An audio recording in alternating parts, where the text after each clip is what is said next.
我面前这台纯白鲍斯海景房里装的是联力刚刚出炉的新品积木4代风扇的升级款 TL Flex 性能灯光扇，水冷是瓦尔基里即将上市的高性能新品 MA360。那这一次我们放一块讲，选海景房的人都在意外观，我们先讲风扇。那这一次的 Flex 新品呢，在外观上呢，对比之前的积木4代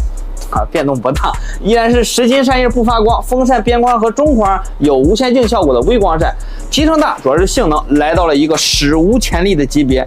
作为对比啊，以前很火的积木1代、积木3代呢，它们只有560的进风量和不到2毫米水柱的风压。那说实话，如果你是 149K、9950x3D 这种旗舰油，装水冷上压起来挺费劲的。而这次的 Flex 风扇直接拉到了90的进风量和3.97的风压，那这个性能已经要比很多传统的无光性能扇还要更好了。哪怕是性能一向惨不忍睹的反叶版本，也有83的进风量和2.6的风压，用来替换很多水冷的原装风扇完全没有问题。因为比一般的风扇更厚，所以在有高性能的同时，它的噪音其实对以前来说是差不多的，对性能扇来说是特别安静的。当然，这次4代 Flex 也有带屏幕的版本，以前的带屏积木4是 1.6 寸，这次更大，到了 1.8 寸，并且带屏版本的性能也有66的风量和2.7的风压，比市面部分不带屏的发光扇都好得多。4代升级款叫 TL， 还同步推出了第5代积木 SL， 那性能没 TL 这么强，但也比很多所谓的平替，比如丛林豹的星际积木、5家的星链都更强。5代 SL 的灯效会更多，风扇中框两边灯效设计还不同，扇叶也带灯，并且可以独立调节每一根线条的灯光效果。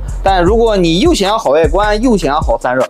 那还是推荐4代 TL Flex， 它是目前唯一又有高性能还有好灯效的风扇。如果像一般鲍斯的装法，后边2个带屏，侧面3个带屏，底下3个不带屏，那放心，温度一定会比以前的积木拉满的鲍斯要低得多。而这次的新品水冷，我们装上这个是白色的瓦尔基里 MA360，冷头没有屏幕，是一个像透光箱一样的效果。但既然瓦尔基里出品，那性能就不必担心。这次 MA360的风扇用的是瓦尔基里自己的 M12积木风扇 ，but MA360自带这3个比你正常买到的 M12性能强很多，是专门搭配水冷的强化版本，并且用了更厚的冷排设计，所以它的性能是要比入门级大部分水冷都更强的。为啥这么说？因为这个水冷只要3，同时还有带屏幕的 MC360。那今天拿的是黑色，跟这个主机不太搭，所以就不装了。简单说一下 ，MC 要比 MA360贵一些，它的价格在一个4开头。有很多人喜欢的自定义小屏幕，风扇也更强。它是和曲面旗舰 N360一样的美贝亚轴承性能扇，所以它的性能大概率是要比之前统治终端价位的性能之王 B360 GT 更好，并且 MC 和 MA 都升级了 VK7的滤网技术，稳定性和长期使用抗衰减都要比以前的瓦尔基里水冷都更好。